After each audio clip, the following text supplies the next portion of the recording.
Sir రాబోయే ఎలక్షన్‌లో ముఖ్యమంత్రిగా ఎవరు రావాలనుకుంటున్నారు? జగన్. జగన్. ఎందుకు జగన్మోహన్ రెడ్డి రావాలని కోరుకుంటున్నారు? అంతే మరి పథకాలు అన్నీ బాగుంటున్నాయి కదా మాకు. ఇప్పుడు రైతు కన్నా చెప్పండి. ఇంటికి కోటకి వెళ్ళి నుంచుండిపోవడం అక్కడ ఎండలో పడి ఆడిచ్చే పింఛని ఇంటికి ఇంటికి ఇస్తున్నాడు. బాగుంది, పరిపాలన బాగుంది. మరి చంద్రబాబు నాయుడు, పవన్ కళ్యాణ్ పొత్తు పెట్టుకుని వస్తున్నారు. జగన్ ఓడిస్తాము అంటున్నారు. ఎలా ఉంటుందంటారు? నిజంగానే ఏమో దయాదయం సర్వీస్ అండి అది. పవన్ కళ్యాణ్ నమ్ముతున్నారు, జగన్ నమ్ముతున్నారు. జగన్ నమ్ముతున్నాను. పవన్ కళ్యాణ్ ఈరోజు జగన్ ఒంటరిగా ఉన్నాడు, ఒక్కడే ఉన్నాడు, గెలుస్తాడంటారా? గెలుస్తాడండి, అది గ్యారంటీ. ఎవరో అందరి నోట అదే వస్తుంది అది. ఈసారి పిఠాపురం నియోజకవర్గానికి ఎమ్మెల్యేగా వంగా గీత గారు టికెట్ ఇచ్చారని అంటున్నారు. మరి ఎలా ఉంటుంది అంటారు? వంగా గీత గారు తిరిగిలేదండి, తిరిగి ఉండదు. వంగా గీత గారు మీద నమ్మకం ఏంటో, వస్తే బాగుంటుంది. మాకు బాగున్న పనులు చేయించింది ముందులో. ఇప్పుడు చిరంజీవి దాంట్లో పెట్టింది ప్రజారాజ్యంలో, అప్పుడు చేయించింది పనులు వంగా గీత. మాట అంటే పోషించదు అది. అంత బాగా చేసుకుంటూ వస్తుంది. బాగా. మరి గతంలో చంద్రబాబు నాయుడు పరిపాలన చూసారు, ఇప్పుడు జగన్ పరిపాలన చూసారు. రెండిట్లో ఏది బాగుంది మీకు? జగన్దే బాగుందిగా. మాకు రైతుకు ఉందంటే ఇబ్బంది లేదు దేనికన్నా సరే అది. జగన్ వచ్చాక లంచాలు ఎక్కువ తీసుకుంటున్నా అంటున్నారు. ఎలా ఎవరికి ఇచ్చాం మేము? ఎవరికి ఇవ్వలేదు కదా. పరిగెట్టవలసి వచ్చింది పిఠాపురం.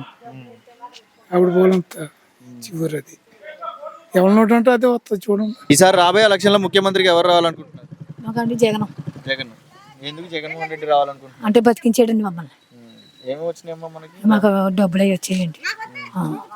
చంద్రబాబు నాయుడు పరిపాలన ఉన్నప్పుడు మనకేమీ లేదండి, అసలు ఏమీ లేదండి. మాకు ఇప్పుడే వస్తుందండి, మాకు జగన్దే వస్తుందండి. చంద్రబాబు నాయుడు గవర్నమెంట్ ఎలా? ఏమి రాలేదండి, మాకు ఏ రూపాయి కూడా రాలేదండి.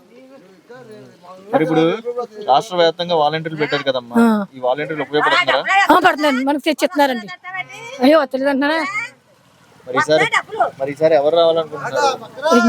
చంద్రబాబు నాయుడు, పవన్ కళ్యాణ్ పొత్తు పెట్టుకుని వస్తున్నారు కదా. జగన్. జగనే అండి, మాకు జగనే రావాలండి. ఇప్పుడు పవన్ కళ్యాణ్ అంటే జగన్ ఇంటికి పంపిస్తా, నీకు అయిపోయింది ఇంకా సితారా వెళ్ళిపో అంటున్నారు కదా పవన్ కళ్యాణ్. మరి జగన్ వస్తే మాకు జగనే అండి. ఆ పవన్ కళ్యాణ్ లేదండి, మాకు జగనే. పవన్ కళ్యాణ్ మీద ఉందంట మీ ఆడవాళ్ళందరూ. మాకు లేదండి, మాకు మట్టికి లేదండి. మేము ఎప్పుడు జగనే అండి. జగన్ వచ్చిన కాంచి మాకు జగనే కావాలండి. మగోళ్ళని ఆడవాళ్ళని కూడా బతికించిన జగనే అండి మమ్మల్ని. కొడుకులు ఎత్తపోయినా అమ్మలో జగన్ సాయం ఇచ్చాడండి. ఈసారి రాబోయే ఎలక్షన్ లో ముఖ్యమంత్రికి ఎవరు రావాలనుకుంటున్నారు? జగనే అండి. జగనే.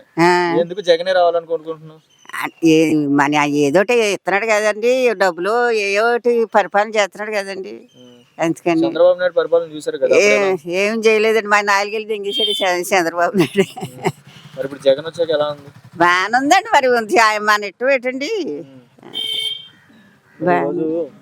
పవన్ కళ్యాణ్ అనే వ్యక్తి జగన్ ఓడిస్తాను, మేము మాకు అలాంటి బుద్ధులు ఏమి ఉండవు మా ఈ నాలుగు కొంపలు కూడా. పవన్ కళ్యాణ్ అనే వ్యక్తి జగన్ ని ఓడిస్తాము, ఇంటికి పంపిస్తాము జగన్ అని అంటున్నాడు. పవన్ కళ్యాణ్, చంద్రబాబు నాయుడు వీళ్ళిద్దరు కలిసి వస్తున్నారు కదా. జగన్ ఓడిపోతాడు, ఇంటికి పంపిస్తాం జగన్ ని, ఎంత చూస్తాం అంటున్నారు జగన్ ని. మరి మనం ఏం చెప్తామండి బాబు, వాళ్ళు అలా చేస్తుంటే. మీకు ఎలా అనిపిస్తుంది? మాకు అవునా అవ్వపోయినా ఆడికేనండి ఓటు, జగన్కేనండి. ఈసారి రాబోయే ఎలక్షన్ లో ముఖ్యమంత్రికి ఎవరు రావాలనుకుంటున్నారు? ఈసారి జగన్ రావాలండి. అన్ని బాగా చేస్తున్నాడు, పిల్లలకు పెడుతున్నాడు, మనకు పెడుతున్నాడు, అమ్మఒడి వేస్తున్నాడు, పొలాలకు ఇస్తున్నాడు, అన్ని చేస్తున్నాడు. వస్తాడండి, జగనే వస్తాడు. చంద్రబాబు నాయుడు, పవన్ కళ్యాణ్ పొత్తు పెట్టుకుని వస్తున్నారు కదా, జగన్ ఓడిస్తామని చెప్పి. ఓడించినా జగనే అవుతాడండి. ఎంత మంది వచ్చినా జగన్ అవుతాడు. వంగ గీత అవుతాడండి. బాగా చేస్తుందండి ఆవిడ వీళ్ళకన్నాదేనా, వీళ్ళ ఇంటింటికి వచ్చి కూడా చెప్తుందండి ఆవిడ, అలా చేస్తాను ఇలా చేస్తాను. మరి గతంలో చూసారు కదా చంద్రబాబు నాయుడు పరిపాలన, చూసారు కదా. చూసామండి. రెండిట్లో ఏది బాగుంది? జగన్దే బాగుంది కదండి. పిల్లలకి కూడా చదువులు పెడుతున్నారు, చదువుకుంటున్నారు చక్కగాను, పెద్ద చదువులకి బాగా చదువుతున్నారండి. జగన్ మరి చంద్రబాబు నాయుడు, పవన్ కళ్యాణ్ వీళ్ళిద్దరు పొత్తు పెట్టుకుని వస్తున్నారు. జగన్ ఇంటికి పంపిస్తాం, జగన్ రాడు, ఇంకా అయిపోయింది జగన్ పని అంటున్నారు. ఏమవుతాం జగన్ పని అలా అంటారండి. మరి ఎవరు అవుతామని అనుకుంటారు కదా. జగన్ అవుతాడండి అంటారు, మరి అనరా పోటీలు పెట్టుకుంటారండి.